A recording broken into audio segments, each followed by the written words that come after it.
Welcome to XDefiant's Season 1 reveal. I'm your X-Debrief host, Yusuf Garcia McGee, and we have a hell of a show for y'all today. We'll be deep diving into Season 1, talking about the new GSK faction, looking at the new weapons, learning all about ranked mode, and showing off the new clubhouse map. And a little bit later on, we'll be giving away a free in-game item, so stay tuned for that. But let's stop wasting time.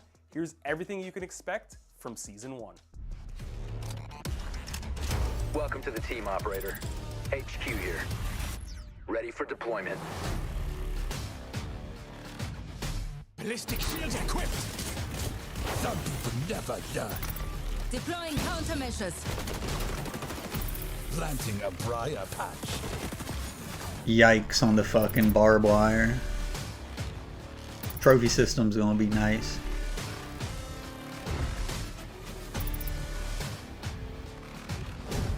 Man, Daytona and Rockefeller look like the better two maps too. It's gonna be tough to wait for those. Providing defense. Our team has the flag. Your flag extraction was successful. HQ here. Ready up, operator. My time to shine. Just getting even. Don't get between me and my objective. Sniper looks pretty cool. I think adding 3 new weapons for Season 1 is a bit overkill.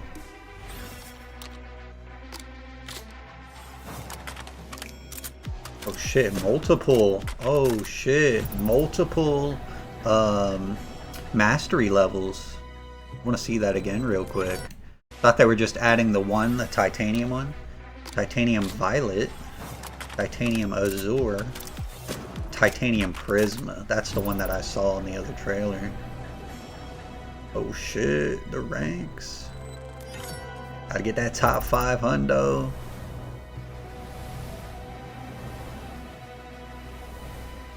Sorry, no prisoners. Those ranked rewards look terrible. All according to plan.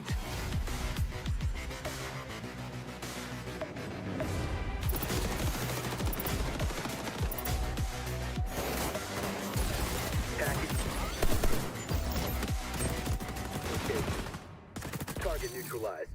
That's right, new weapons, new maps, new modes, new skins, and a new faction. Well, one new map That is how at you do a new launch. season, folks. Now, we're gonna talk about maps, weapons, and ranked mode in just a little bit. But first, we gotta start with the GSK faction. Take a look at this. Be advised. Danger close. Providing defense. Don't get between me and my objective. This is GSK, an elite strike force from Everybody's GS been wanting 9, trophy systems, members so of Rainbow Six. it's a good These ad. Counterterrorism specialists are your go-to operators when your back is against the wall. Drop their shock wire to build a high voltage perimeter around objectives. Shock wire is hindering hostile efforts. Or deploy the active defense system to swat down incoming enemy explosives. Okay, so that is part of the GSK faction. I thought that was going to be a device, like the bouncing Bettys or nades. Helmets. But you can also take their fight to the enemy with the G52 tactical shield, equipped with a powerful. That pistol automatic? It's just any pistol you have equipped. Looks like any pistol you have equipped. Any defensive game plan, even if they have to push back enemies to get the job done. Problem solved.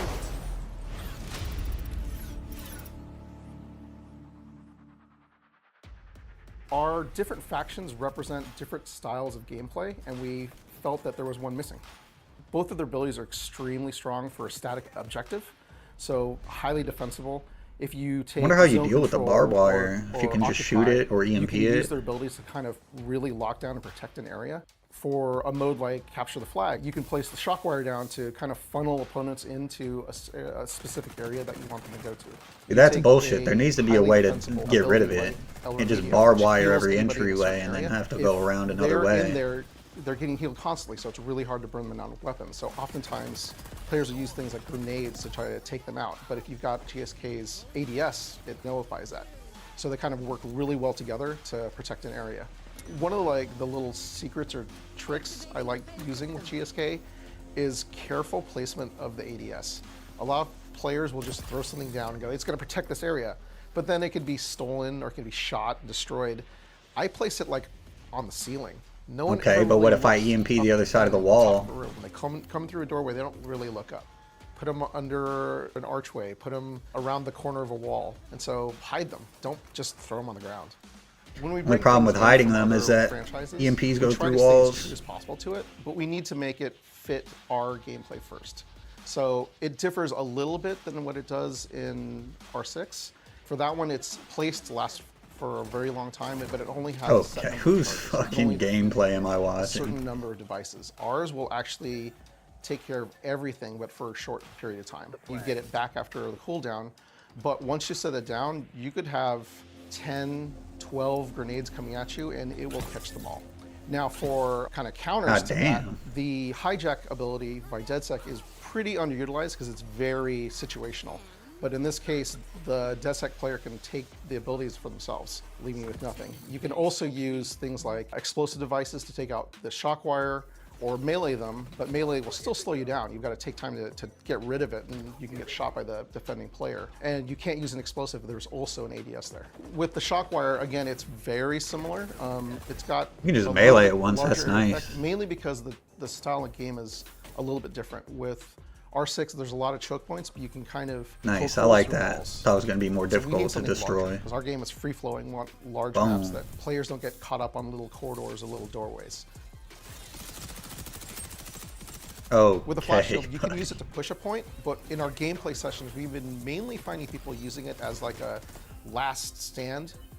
They're the last person on the point. They use their ultra. They can kind of sit there and keep blinding everybody until reinforcements can come back and relieve them. The best way to describe the way we determine what an ultimate's going to be is what is the fiction the players think of when they play that particular faction. As a GSK player who's a defensive specialist, what is like the best ultra that they could be using? Ballistic shield equipped! And so we went with the flash shield. The GSK trait basically nullifies the extra modifier that headshots do. So it would be the equivalent of getting shot in the body. We looked at the different characters, they all have helmets on, it just kind of made sense. It also ties in with being defensive specialists. They're staying behind, protecting an area, and it kind of lessens the impact that certain weapons can have against them. Sniper rifles now require 2 shots to the head against a GSK player rather than 1 shot. With anything new that comes out in our game, we're always ready to make adjustments. I don't mind that, having a helmet doing less damage to the head. So we're not going to just release something and go, well, we'll address it in next season. You know, if something breaks in the meta, we're going to be on top of it. We're going to be looking into it as soon as possible. We use things like internal testing as well as analytics that come in from what the and threw that on my green car. And see that shit off my green whip. A trend that we might want to be aware of and then address as quickly as possible. Thanks so much, Scott, for shedding some light on GSK. But of course, there's so much more coming in Season 1, including 3 free weapons that can all be earned through the That's overkill. To learn a little bit we don't more need about 3 new weapons right now. In Season 1 of XDefiant, we spoke with systems designer Pat Price, better known as Aches. That's Big Aches.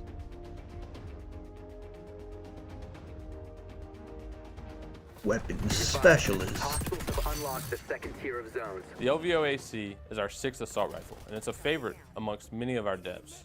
The role we wanted it to fill was kind of a happy medium between some of those other extremes offered with our other rifles. The way to kind of think of it is a souped up M4. It's got better handling and a faster fire rate, but that comes at the cost of less range and more recoil. Yikes. It's one of those weapons where you really got to master it to reap the benefits, but once you do, it's really rewarding. It's going to serve as one of our fastest time to kill ARs when it comes to It's probably like the MDR. It has more recoil and a faster fire rate. I really like to Once I had some good attachments on my MDR, it started to melt, but it just wasn't as consistent. The extended mag. I had to really control the recoil. Oh yeah, that's a melt stick. So the L115 differs from our sniper rifles by being kind of the middle ground between our other 2 offerings. The M44 is quick and snappy, but this damage doesn't always get the job done. The TAC 50, heavy and slow, but really reliable on those one-shot kills. We kind of find the L115 is right in that sweet spot without sacrificing the damage. So not too slow, not too fast, but pretty reliable on those one-shot kills. I gotta be honest with you, this is by far my favorite weapon in our game. But because of how our body multipliers are set up, the TAC 50 will get more one-shot kills to the lower torso, the L115 to the middle, and then the M44 you gotta be really spot on in the kind of the upper neck area. In addition to the 2 new primaries, we're introducing the sawed-off shotgun. Oh, it's a secondary. And we kind of realized with our secondaries, we were missing that super close range. Although I fear it's going to be OP and abused. Why would you not want to have a back pocket shotgun paired up with your favorite primary? The sawed-off shotgun is much weaker than our primary shotguns, especially in terms of range. But it comes with really unique offensive and defensive capabilities, although there are the trade-offs. Along with the range, you're losing one of the best advantages of all our secondaries, which is movement speed. The sawed-off shotgun is still faster than SMGs, but about 5 to 10% slower than our other secondaries. I really think there's a case to be made for running the sawed-off shotgun with almost any primary, depending on your objectives. My favorite, though, is sniper rifles. In our initial internal playtest, the L115 and the sawed-off shotgun was my go-to combo. Something to remember with the sawed-off shotgun, though, is you get very limited amount of shots, so choose them wisely. Aside from having the element of surprise, the moment-to-moment gameplay decisions is where the sawed-off shotgun thrives. There's plenty of times where you could have any primary and wish you had a shotgun. In Season 0, our weapon mastery offered bronze, silver, and gold. In Season 1, we're kicking that up a notch with our titanium series, Violet, Azure, and Prisma. Of course, we saved the best for last. Prisma will change colors, which is a first for our weapon mastery camos. These camos will also be available on all 3 of our new Nothing insane, but I'll take it. It's better than nothing. Obviously an expert on XDefiant. The Violet and the Azure really don't look anything special either. He knows his way around competitive gameplay. That's why we sat down with him to talk all about the new ranked mode. Check it out. Here we go. This is the juice. Ranked is rolling out in full for Season 1, but before you get geared up and ready to go, let's walk through the basics for XDefiant's Ranked mode. Get rid of domination, thank you. Wait. Competitive Ranked is a 4v4 playlist that supports 4 game modes: Occupy, Domination, Zone Control, and Escort. I'm not a fan of domination being in that group, even if you have to get rid of escort or zone control just to have one of those. No randomized points. I want hardpoint or occupy, eventually search when that comes out, CTF, and a zone control or an escort. I think that'd be a perfect 4 different modes. On the opposite side, zone control domination is just chaos on this game for a lot of the maps. Unlike its casual playlist counterpart, defenders will be able to push back attacker capture progress to the nearest quarter of the progression circle. Finally, Escort will play like its casual playlist counterpart. As you start each season, you'll have a brief warm-up period with no ranks so you can find your footing before hitting that ranked grind. Let's talk rank distribution. The ranked ladder has 7 ranks: Bronze, Silver, Gold, Ruby, Emerald, Diamond, and Legends. Excluding Legends, each will have you progress through 10 levels to reach the next rank. Damn, if you happen to prove yourself as one of the best during the season and place amongst the top 500, you'll receive a special end of season reward. In ranked, you'll be able to queue as a full squad of 4 as long as the highest and lowest ranked players are within 15 levels of one another. Starting in Diamond though, that max party size changes to 2. There you have it. Now you're ready to go out there and start climbing. Not sure how to feel about that. We'll just have to see how it plays this season. Thanks so much for joining us in the studio. At least you can have a duo mode today. Now, I want to start with the basics first. What game modes are included? I just think they should have solo. Yeah, so ranked solo queue and team queue for 2 different ranks. Game modes are Occupy, Domination, and then Escort and Zone Control. These will have ranked rule sets not seen in our unranked versions. And we really believe that ranked is for everybody, right? Whether you're a bronze player or the best player in the world, you're always going to be matched against players of your skill level. As you progress, you'll get better and better climbing up in the ranks, and you'll get more rewards. So I think that's the one thing that's important is you don't lose anything by playing in ranked play. You're getting the same progression, the same XP, but there's a lot of cool rewards on the line that we don't want players to miss out on. You mentioned there that ranked is 4v4 versus unranked being 6v6. What other differences are there?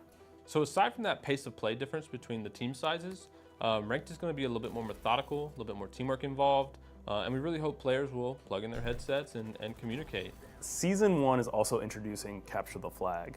What is the rate at which new modes are going to come to ranked? Every new game mode will instantly be in unranked, and we're going to kind of use that as an evaluation period to see if it meets our criteria. And if they got rid of domination and added CTF, we'll likely add it in the new season. I think that'd be perfect for right now. We'll have a little bit more experience with the mode and then get to play it in the. I thought domination was going to be my favorite competitive mode going into the game. It's my least favorite of the 4 by far. Bronze, silver, gold, ruby, emerald, diamond, and then legends. Each rank will have 10 levels within that rank. And 100 RP, which rank points, to progress through each level. Once you hit Legend, you'll be playing against the players within Legend to kind of get your position in that leaderboard. Pat, though, I do want to talk about how ranked is calculated. Is it as simple as like win, you go up, lose, you go down? What calculations are happening here? Yeah, essentially it is that, but there is some nuance and some factors we consider. How well did you play? Are you the top performer or the worst performer on your team? If you're the best and when you win, you'll gain the most amount of RP. Unpopular opinion, but I'm not a fan of that. I think in a team-based ranked mode, everybody on the team should be getting penalized or rewarded the same. Of who do we think is going to win that I don't like so if your people can just play for their score, play for kills, and get more XP than the rest of their team. Favored to win and you lose, then you won't lose as much. Now to clarify, this performance that we're tracking isn't tied to just kills or KD. We're considering everything. Did you play the objective? How much? And so there's a lot of just. I still don't like it. It's the just best player you can be as a there's whole, too much to account for. That best performance. At the end of the day, it's about winning and losing. Even if I'm not necessarily getting the most kills, I can still be maybe the best performer on my team. Absolutely, yeah. You could be the worst performer on your team statistically in terms of kill and death, but if you're playing the objective and doing all the dirty work, you could find yourself in that top performance. So speaking of RP, how much visibility are we as players going to have on that? Can we see the actual number go up and down? Yeah, so we let you see everything. You'll be able to see the rank you're at, the rank level that you're at, and kind of where your RP is at within that level, right? To see whether you're close to ranking up or maybe close to D-ranking. So there's nothing that we don't show you. So once the season is over, how does your rank reset? Depending on how well you did in the past season, we'll reset you to various levels of silver, except for bronze. If you're in bronze at the end of the first season, we'll reset you back into bronze. Damn, getting reset to silver is kind of crazy if you're a legend. So right away, ranked will be available, except it'll be available in what's called our ranked practice. So similar to we had to wait a week, where we kind of had the trial run of ranked. The ranks won't be turned on, but you'll be able to play the ranked modes, the ranked rules, everything that is in ranked except the ranks. This get a real taste for it. Window just to warm up, get ready for the new season. Once that's over, the ranks will reset. We'll put those players back into silver. Unless you were in bronze the previous season, then you will stay in bronze. So partying up while in ranked, how does that work? So basically, there's no restrictions on partying up from bronze to diamond. You'll be able to be a full 4-stack, solo queue, duo queue, trio, all of it. Once you reach diamond, however, we put a little restriction. We reduce that party size to 2, and that's true for legends as well. So you'll only be able to duo queue once you're at the top of the ranks. So for ranked matchmaking, who can I party up with, and then who are we going to be matchmaked against? In Season 1, as a solo player, for example, it'll be 15 levels or a rank and a half above or below you. For parties, the same will be true, except for the matchmaking, we'll take the average RP of that party, and that will determine the 15 above or below levels. Pat, speaking of parties, is XDefiant going to be sorting ranked lobbies based on party size? Like if I'm partying up with 3 other friends, are we going to be matchmade against other groups of 4? So just like in unranked, we will always kind of prioritize matching any party with another party. Where it's not always going to happen, it is a priority for us. However, at the end of the day, ping is king. There's so many different factors that go into ranked matchmaking. How do you make sure that the matches are relatively balanced? Right, so what we do is we track players' MMR. We do this in unranked and in ranked. However, they're completely separate. MMR is only used for balancing the teams once the lobby has been found. So kind of what we mentioned earlier, we're using those 15 levels to find the players that you're matching against. We take their MMR then to balance the teams after they've been found. Got it. So that MMR is really dictating the competitiveness of the match. Yeah, you aren't being match made whatsoever with your MMR. It's only just to balance those teams. Love it.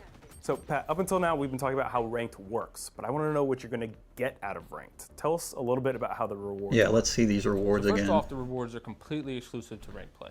As soon as you hit that first rank, you'll instantly unlock that reward. In Season 1, this is from our paintball line. And the beauty is, as soon as you get that reward, you have it forever. So even if you go back down in ranks or you lose that progression, that reward is yours. However, we do have one reward that will only unlock for the top 500 players at the end of the season. So we'll have that leaderboard, and if you can finish in that top 500, you know it's yours. Pat, before you go, is there anything else you can tell us? Not a fan of that fucking reward Well, I can camo tell you at it's a all. top priority for us. It's always going to be evolving season after season, and we're constantly going to be looking at players' feedback to make it the best it can be. Love it. I can't wait to hop in. Pat, thank you so much for stopping by the studio today. Thank you. I hope you're top 500. One day. Shout out to Pat for going so in-depth on both weapons and the new ranked mode. And best of luck to all of you in those ranked lobbies. Now, the GSK faction isn't the only thing taking inspiration from R6. The new Clubhouse map has also been adapted. To learn a little bit more about the new map, here's Thomas.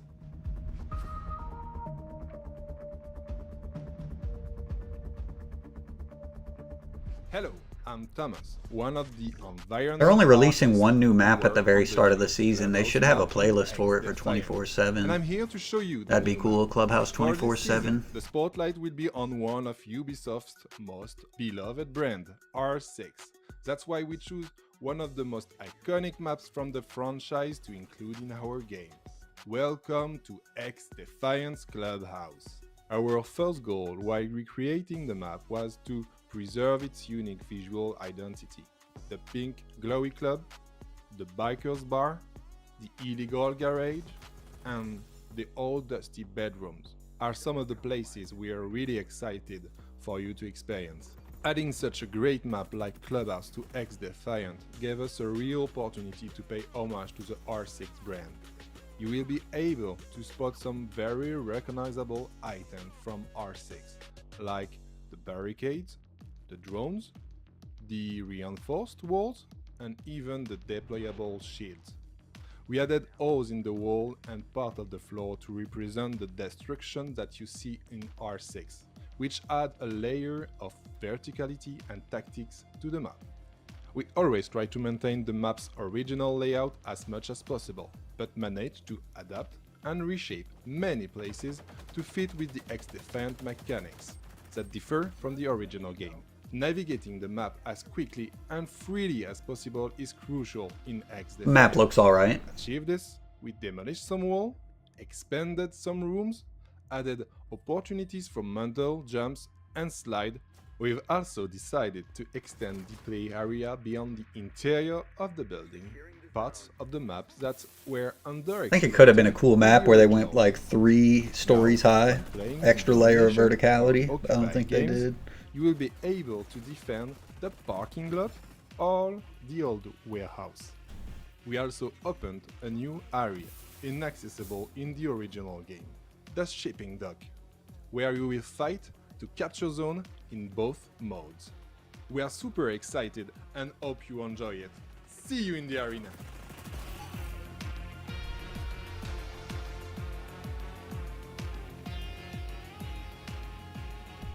Season 1 of XDefiant is bringing a new faction, new maps, new modes, new weapons, and a brand new way to support your favorite creators. The XDefiant Creator Code Initiative kicks off on day 1 of the season and allows you to grant a creator of your choosing a commission for all your in-game purchases. Simply select support a creator from the in-game store and you'll see a list of eligible creators to choose from. Pick the one you'd like to support and their code will be linked to your account for the next 14 days, or until you decide to cancel. Anytime you buy an item from the in-game store with X coins, your preferred creator will receive a cut of that purchase. It doesn't cost you anything extra and it allows you to help your favorite creator keep doing what they do best. For more information about XDefiant's creator codes, or if you're a creator that would like to be considered for the program, visit xdefiant.com/creatorcodes. Please.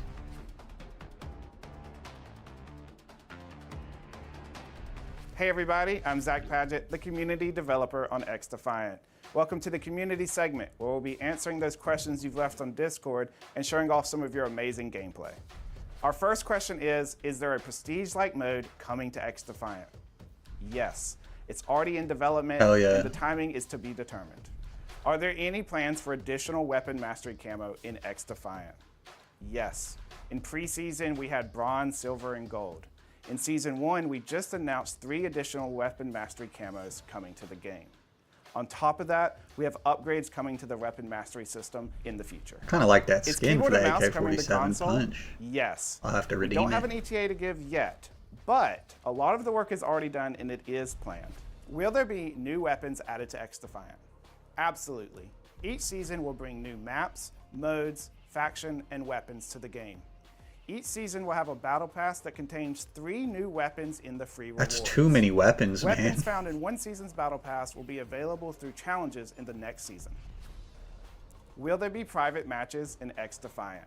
100%. It is important to us for both our tournaments and esports, and we can't wait to share more. Can you Damn, tell us even about the mentioning factions tournaments and coming in esports year is a one? good sign.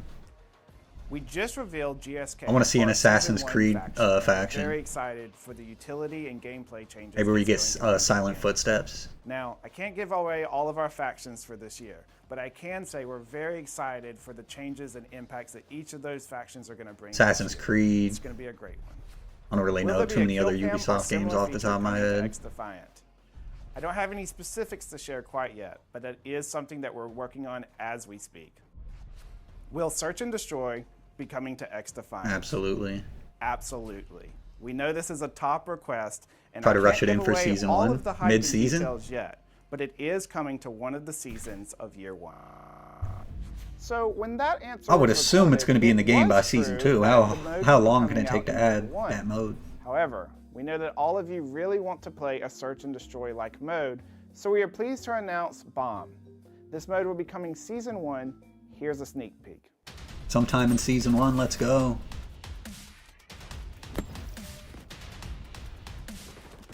Called Bomb, but it looks just like Search. Hell yeah. That's going to be lit. Thank you for those questions. Looks good. Be sure to keep submitting them on Discord and our other social media channels so that we can continue answering the important topics to you.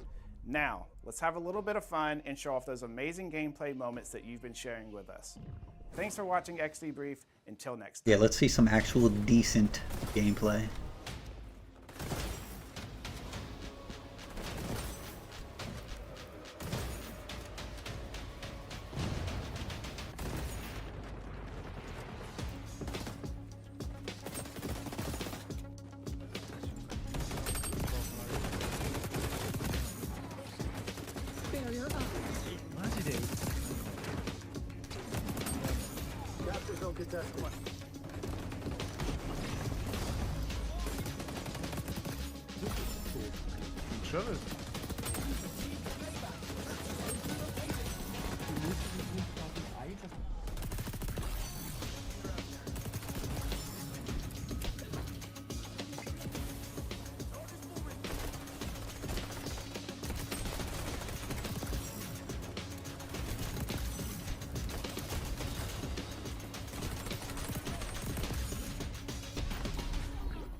Holy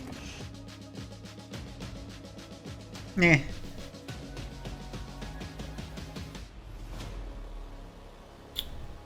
Alright. Looks like that is it. So I'll go ahead and give my final thoughts on it. GSK faction looks somehow balanced.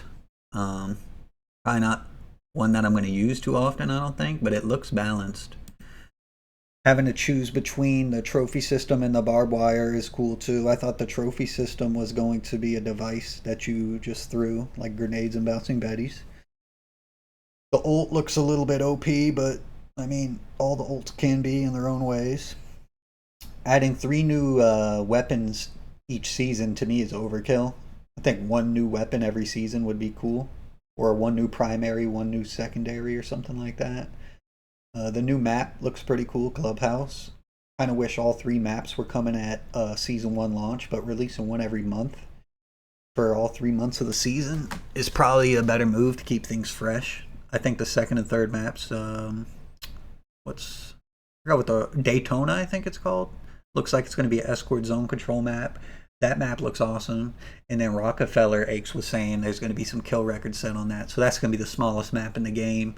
They better have a 24/7 playlist for that mode, or for that map. Looking forward to those.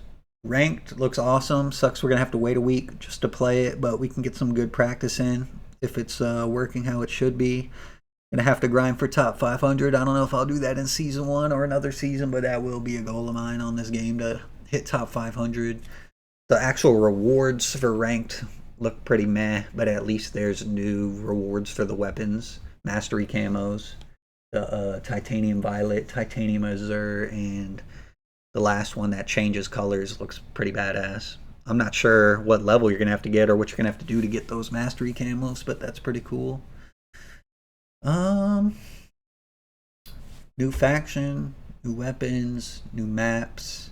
Oh, CTF is going to be a great addition. I hope that works its way into comp. Like I said, maybe replace domination. And then when bomb comes into the game, that can also be awesome for comp, obviously. I think bomb, CTF, occupy, and then let the community choose between escort and zone control. And I think that will be the most solid 4 game mode rotation for comp possible. Got a prestige mode coming down the road. That's just a nice addition. I think I pretty much covered everything. I'm looking forward to season 1. It drops tomorrow. I'm planning on streaming for a bit. And yeah, look out for me. And I'm looking forward to it. So that's my reactions for the season 1 reveal. And I'll catch y'all around.